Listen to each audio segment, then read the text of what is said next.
Hello everyone's, आज आपण बघणार आहोत लेक्चर नंबर 14 मॉलिक्युलर स्पेक्ट्रोस्कोपी. या लेक्चरमध्ये आपण पाहणार आहोत Raman spectroscopy, Raman effect, Raman shift, Raman spectrometer, classical theory of Raman effect. हे पॉईंट्स आपण या लेक्चरमध्ये पाहणार आहोत. तर पहिल्यांदा आपण रमन स्पेक्ट्रोस्कोपी बघूया. इंट्रोडक्शन, त्याच्यामधलं introduction of Raman spectroscopy. Raman spectroscopy the molecule which is not a dipole moment. तर रमन स्पेक्ट्रोस्कोपीमध्ये मॉलिक्युल्स हे डायपोल मोमेंट दाखवत नाहीत. is polarized by irradiating it with high energy radiation as per suitable condition, and that the spectrum can be brought about any workable regions. म्हणजे Raman स्पेक्ट्रोस्कोपीमध्ये molecules हे dipole moment दाखवत नाहीत, परंतु त्यांच्यामध्ये पोलारायझेबिलिटी थोडीशी दाखवली जाते. पोलारायझेबिलिटी ही थोड्या प्रमाणात दाखवली जाते. कशी दाखवली जाते? समजा Wien molecule is placed in static electric field. समजा तोच मॉलिक्यूल, समजा जो मॉलिक्यूल डायपोल मोमेंट दाखवत नाही आणि तो मॉलिक्यूल जर आपण स्टॅटिक इलेक्ट्रिक फील्डमध्ये जर ठेवला तर त्याच्यामध्ये थोड्या प्रमाणात पोलारायझेबिलिटी हा कन्सेप्ट दाखवला जातो आणि ह्या बेसिसवरच आपण त्याचा स्पेक्ट्रम हा इझिली काढू शकतो on Raman spectrometer. The spectrum can brought about to any workable region. आणि इन आय आर, जर आपण आय आर मध्ये काय बघत होतो, in I R containing the molecule absorbing IR radiation and it perform different types of rotational and vibrational motions. समजा मॉलिक्यूलने IR radiation जर absorb केले तर त्यांच्यामध्ये रोटेशनल आणि व्हायब्रेशनल मोशन्स होतील, हे आपण पाहत आलेलो आहे. म्हणजे जे आता हे रोटेशनल व्हायब्रेशनल स्पेक्ट्रोस्कोपीमध्ये जे मॉलिक्युल्स रोटेशनल आणि व्हायब्रेशनल मोशन दाखवणारे मॉलिक्युल्स आहेत, ते मॉलिक्यूल कसे होते? All these molecules are shows permanent dipole movements. आणि ते मॉलिक्युल्स काय दाखवत होते? आपल्याला परमनंट डायपोल मुवमेंट्स हे दाखवत होते. आता परमनंट डायपोल मुवमेंट दाखवणारे मॉलिक्युल्स म्हणजेच कोणते मॉलिक्युल्स आहेत? पोलार मॉलिक्युल्स आहेत. आणि पोलार मॉलिक्युल्स म्हणजेच ते कसले मॉलिक्युल्स आहेत? पोलार मॉलिक्युल्स म्हणजेच the center of gravity of positively charged nuclei do not coincide with the center of gravity of negatively charged electrons, means polar molecules. For example, HCl, NH3, H2O, all these are the polar molecule, and these polar molecules shows permanent dipole moments, and these molecules are IR active molecules and Raman inactive molecules. Raman inactive molecules means the IR spectroscopy molecule under study must be permanent dipole moments. Its vibration must be produce fluctuation in the electric field. The required amount of energy must be provided so that spectrum can be observed. हे आपण IR मध्ये पाहिलं होतं. पण रमन मध्ये काय म्हणतोय आपण? रमन मध्ये महत्वाचा पॉइंट काय? त्या मॉलिक्यूल मध्ये डायपोल मुवमेंट नसणार आहे, परंतु तो मॉलिक्यूल जर आपण स्टॅटिक इलेक्ट्रिक फील्डमध्ये ठेवला तर त्या मॉलिक्युल्समध्ये थोड्या प्रमाणामध्ये पोलारायझेबिलिटी दाखवली जाणार आहे. आणि त्या कन्सेप्टवरच आपण त्या मॉलिक्यूलचा रमन स्पेक्ट्रम हा फोटोग्राफिक प्लेटवर आपण ऑब्झर्व करू शकतो. The spectrum can be brought to any workable region. बरोबर. आणखीन एकदा मी सांगतोय, महत्वाचा पॉईंट काय? याच्यामध्ये मॉलिक्यूल डायपोल मुवमेंट दाखवत नाही, परंतु जर तो मॉलिक्यूल आपण स्टॅटिक इलेक्ट्रिक फील्डमध्ये ठेवला तर काही प्रमाणामध्ये तो आपल्याला पोलारायझेबिलिटी दाखवतो आणि त्या कन्सेप्टवरच आपण त्या मॉलिक्यूलचा रमन स्पेक्ट्रम हा इझिली एखाद्या वर्केबल रिजनमध्ये तो आपण इझिली काढू शकतो. बरोबर आहे. तर म्हणजेच काय थोडक्यात, the molecule has a center of symmetry, then Raman active vibration and IR inactive vibrations. If a molecule has no center of symmetry, then Raman inactive vibrations and IR active vibrations. Raman inactive and IR active vibrations. कसा? ज्यावेळेस molecule हा centre of symmetry दाखवत नसेल तर, आणि centre of symmetry दाखवत असेल तर तो मॉलिक्यूल कसा आहे, रमन ॲक्टिव्ह आहे. सेंटर ऑफ सिमेट्री असेल तर रमन हा ॲक्टिव्ह आहे आणि IR इनॲक्टिव्ह आहे. बरोबर, हा एक आपल्याला या ठिकाणी कन्सेप्ट मिळतोय. तर आपण नेक्स्ट पॉईंट बघूया. रमन इफेक्ट म्हणजे काय? रमन इफेक्ट म्हणजे काय? When the substance is allowed to come in contact with light radiation and frequency of scattered lights are measured. Frequency of scattered lights are measured. It contains some conditional lines or frequencies on either side of the frequency of light radiation used. This is known as Raman effect. Raman effect मध्ये आपण mostly काय करतो? To measure the frequency of scattered light. To measure the frequency of scattered light, it contains some conditional lines or frequencies lines either side of frequency of scattered light radiations is used, and all these concepts are known as Raman effect. Next point आहे त्याच्यामध्ये Raman shift. Raman shift means the difference between the frequency of light radiations used for irradiations and frequency of light radiation in scattered light is known as Raman shift. And Raman shift is denoted by your notation by V bar R, means Raman shift is equal to V bar I minus V bar S. V bar I means frequency of incident radiations, and V bar S means frequency of scattered radiations. Frequency of scattered radiations. This is a frequency of incident radiations.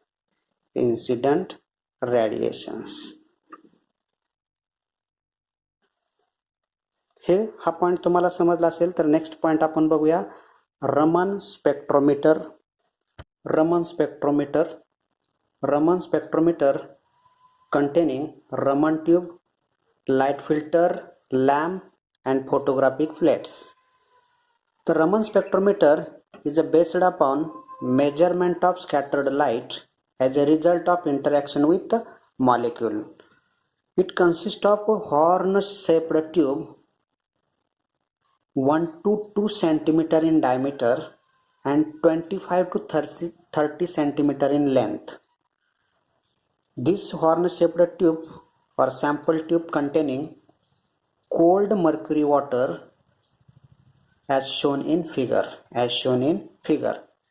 There is an optical window here. Here is an optical window which the light scattered at a right angle, can come in contact with, passes through monochromator selector, is recorded on a photographic plate. Though Raman spectroscopy is a very accurate method, it is very sensitive, hence it is necessary to irradiate the sample even for a few days, and all the radiations come in that period are recorded on photographic plates. Raman spectrometer मध्ये आपण scattered light ह्या major करत असतो. याच्यामध्ये जी horn tube आहे ती horn shaped tube आहे, ती रमन ट्यूब आहे आणि तिचा डायमीटर हा 1 to 2 सेंटीमीटर एवढा असतो आणि त्या ट्यूबची लेंथ 25 to 30 सेंटीमीटर एवढी आहे आणि याच्यामध्ये आपण कोल्ड मर्क्युरी वॉटर घेतलेला आहे. बरोबर. आणि ज्या काही लाईट रेडिएशन याच्यामधून पास होणार आहेत त्या पास झालेल्या लाईट रेडिएशन्स ह्या स्कॅटर्ड होणार आहेत आणि त्या स्कॅटर्ड झालेल्या ज्या काय मोनोक्रोमॅटिक लाईट्स आहेत त्या फोटोग्राफिक प्लेटवर पडतील आणि आपल्याला त्यांच्यापासून हा रमन स्पेक्ट्रम मिळेल. समजा आपण कन्सिडर करूया की ई ही इन्सिडंट लाईट आहे. ई काय आहे? समजा इन्सिडंट लाईट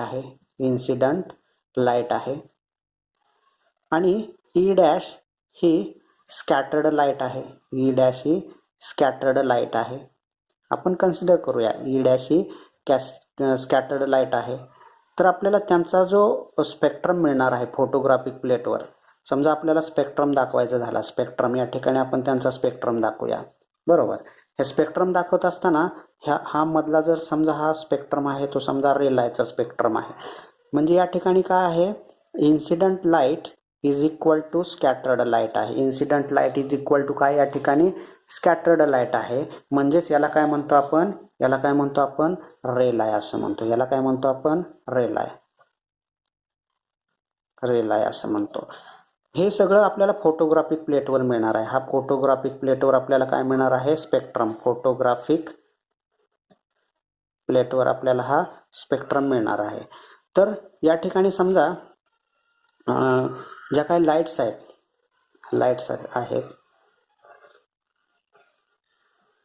याच्यामध्ये जर incident light is greater than scattered light असेल. Incident light is greater than frequency of incident light is greater than frequency of scattered light. These lines are known as stroke lines. तर त्या लाईनला काय म्हणतो आपण, stroke lines असं म्हणतो. Stroke lines असं म्हणतो. आणि नेक्स्ट, द इन्सिडेंट लाईट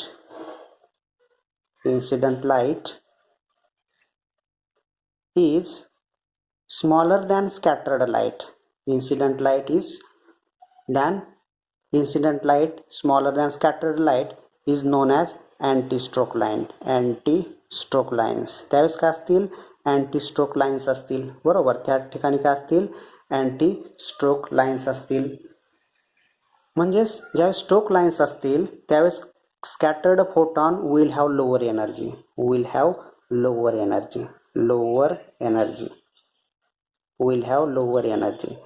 म्हणजे incident light is greater than scattered light असेल त्यावेळेस स्ट्रोक लाईन्स आणि त्यांची एनर्जी कशी असते, लोअर एनर्जी असते. आणि incident light is smaller than scattered light त्यावेळेस अँटी स्ट्रोक लाईन्स असतील आणि scattered photon has greater energy. असणार.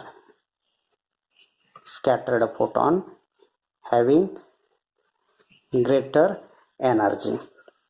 म्हणजे हे सगळं आपल्याला फोटोग्राफिक प्लेटवर आपल्याला हा स्पेक्ट्रम मिळणार आहे.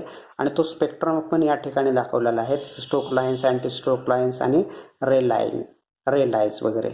बरोबर. तर आपण या ठिकाणी रमन स्पेक्ट्रोफोटोमीटरचा आपण या ठिकाणी पूर्ण थोडक्यात आपण याचा स्टडी केलेला आहे.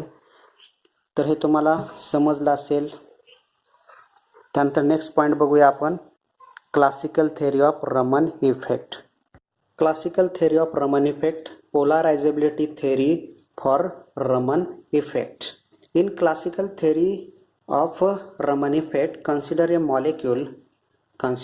a molecule having positively charged nucleus and negatively charged electron, and these molecules are non-polarized molecule, but the same molecule placed in a electric field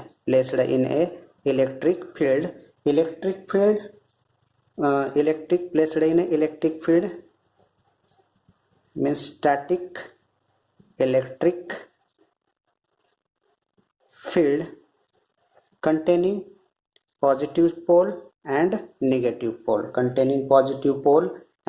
negative pole. The molecule is distorted. हा molecule काय होणार आहे, distort होणार आहे.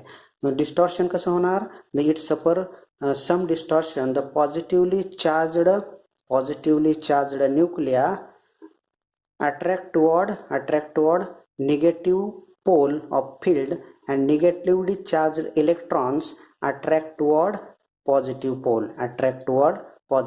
poles, means it suffers some distortion, means polarization of molecules. त्यालाच काय म्हणतो आपण, पोलारायझेशन ऑफ मॉलिक्युल्स. म्हणजेच हा काय आहे, पोलाराइज्ड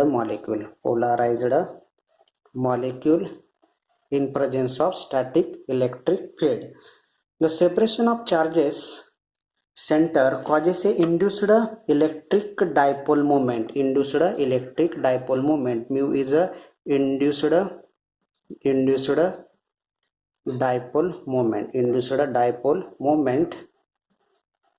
स्टॅटिक इलेक्ट्रिक फील्ड काय याच्यामध्ये ई आहे. E means static electric field. The separation of charges centre causes and induced dipole moments and this induced dipole moments value depends upon magnitude of applied magnetic fields. This induced dipole moments depends upon static field or electric field. Means induced dipole moment increases, the electric field also increases. Means the induced dipole moments is directly proportional to electric field, Mu means induced dipole moments, E means static electric fields. जर आपण हे proportionality sign काढलं तर mu is equal to काय येणार आहे, alpha into E, and alpha is equal to polarizability constant. Alpha is equal to polarizability constant. The equation number 1 याला काय म्हणूया आपण, equation number 1. When the molecule is substrate, when the molecule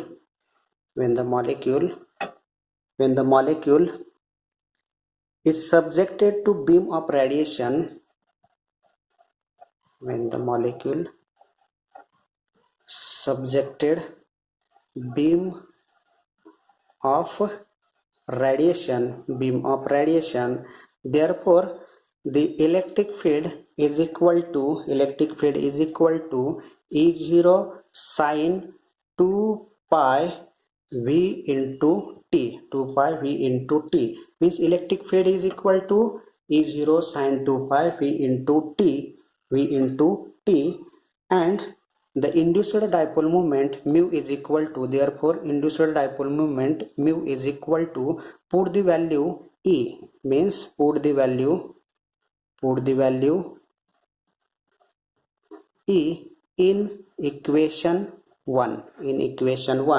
Therefore equation 1 becomes mu is equal to alpha, and E ची value काय आहे, E ची value या ठिकाणी आहे, काय आहे त्याची value, E0 sin 2 pi V into T.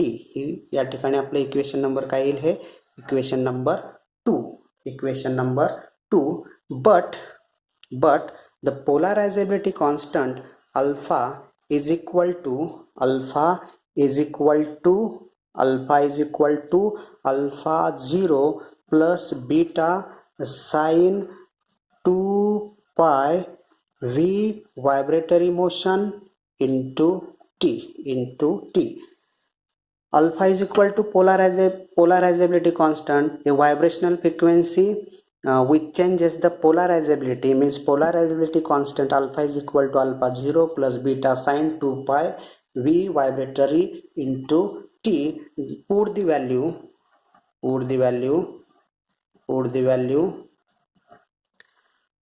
alpha in equation 2. तर इक्वेशन 2 मध्ये आपण अल्फाची व्हॅल्यू ठेवूया. तर काय येईल बघा, म्यू इज इक्वल टू बघा व्हॅल्यू काय येईल, अल्फाची व्हॅल्यू काय, या ठिकाणी अल्फाची व्हॅल्यू आहे alpha 0 plus beta sine 2 pi V वायब्रेटरी into T. हे आपण कशाची व्हॅल्यू ठेवली, अल्फाची. त्यानंतर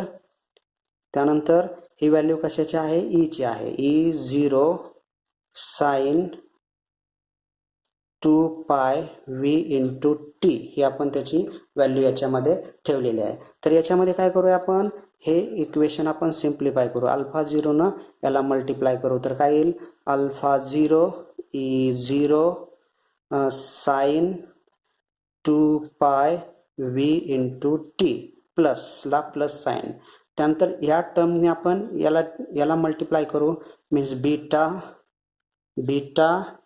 E0 sine 2 pi V वायब्रेटरी T sign 2 pi v into T. बरोबर. हे आपण ह्या टर्मनी काय केलं, याला मल्टिप्लाय केलं. Beta is 0 sign 2 pi V sign 2 pi V वायब्रेटरी T sign 2 pi v into T, याला मल्टिप्लाय केलेलं आहे. बाय युझिंग, नेक्स्ट पॉईंट बघा, हे समजलं ना. हे आपण फक्त काय केलंय, ह्याने याला या टर्मने काय केलं, याला मल्टिप्लाय केलंय. By using trigonometric equation,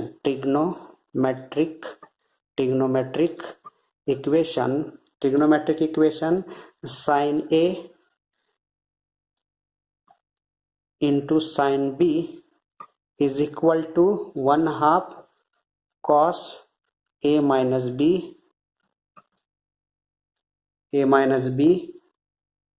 minus cos a plus b.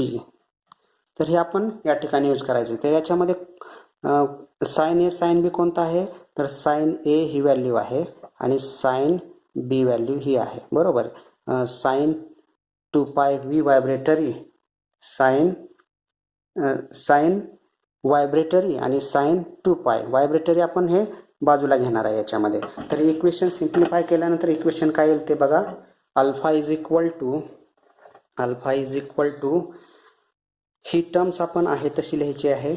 Alpha 0 is 0 sign 2 pi v into T, ही तर टर्म्स आपण असे लिहिलेले आहे. त्यानंतर बघा प्लस 1/2, या ठिकाणी आपण ट्रिग्नोमेट्रिक इक्वेशन ह्या दोन्हीमध्ये याच्यामध्ये वापरणार आहेत. 1/2 त्यानंतर 1/2 लिहिल्यानंतर आपण याच्यामध्ये बीटा ई 0 हे या ठिकाणी कॉमन, बीटा ई 0 आपण हे बाजूला काढूया. बीटा ई 0 हे आपण बाजूला काढलेलं आहे. त्यानंतर ब्रॅकेटमध्ये काय येईल, कॉस, या ठिकाणी बघा हे कॉस ए म्हणजे काय आहे, या ठिकाणी कॉस 2 पाय हे कॉमन घेतलेलं आहे. आणि ए म्हणजे काय, या ठिकाणी व्ही मायनस व्ही वायब्रेटरी आहे, व्ही मायनस व्ही वायब्रेटरी आहे. बरोबर. त्यानंतर याच्यामध्ये हे झाल्यानंतर निगेटिव्ह साईन घेतलेला आहे. निगेटिव्ह साईन घेतल्यानंतर परत काय घेतलं आपण, कॉस घेतलं. कॉस घेतल्यानंतर परत 2 पाय घेतलं आणि ह्याच्यामध्ये ए प्लस बी म्हणजेच काय, व्ही प्लस व्ही वायब्रेटरी आहे.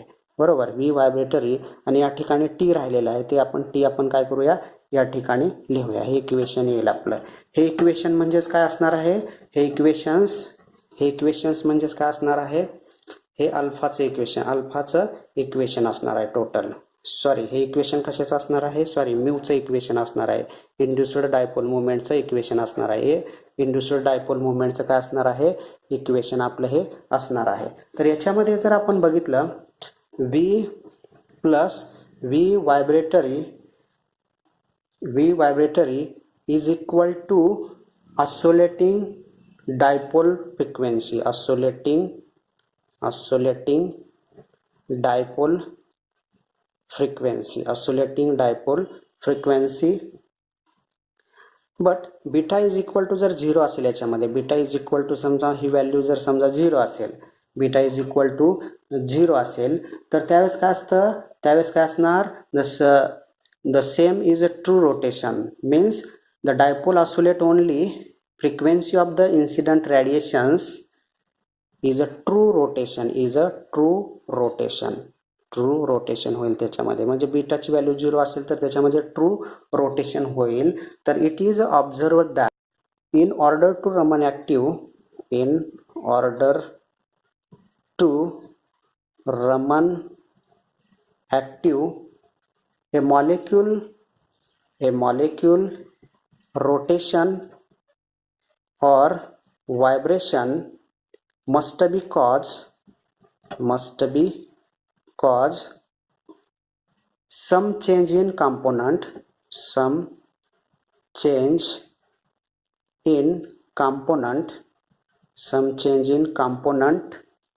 of the molecule polarizability,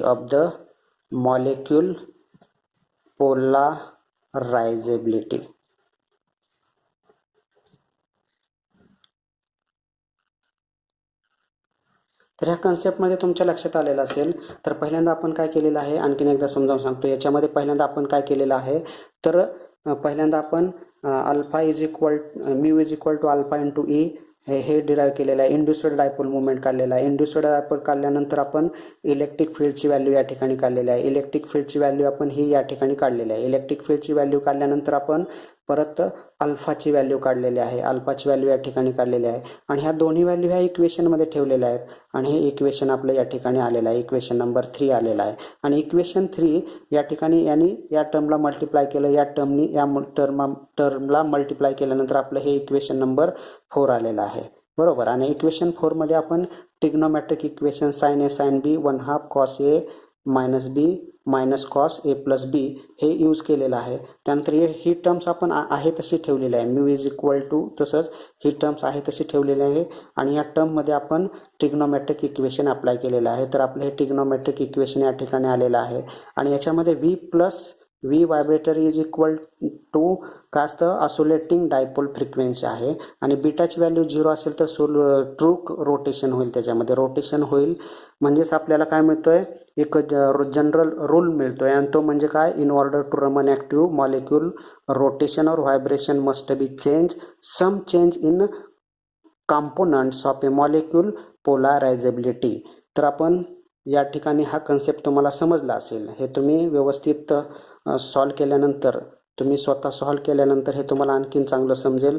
तर हे लेक्चर नंबर 14 आपण या ठिकाणी स्टॉप करीत आहोत. हे लेक्चर नंबर 14 आपण या ठिकाणी स्टॉप करत आहोत. थँक्यू.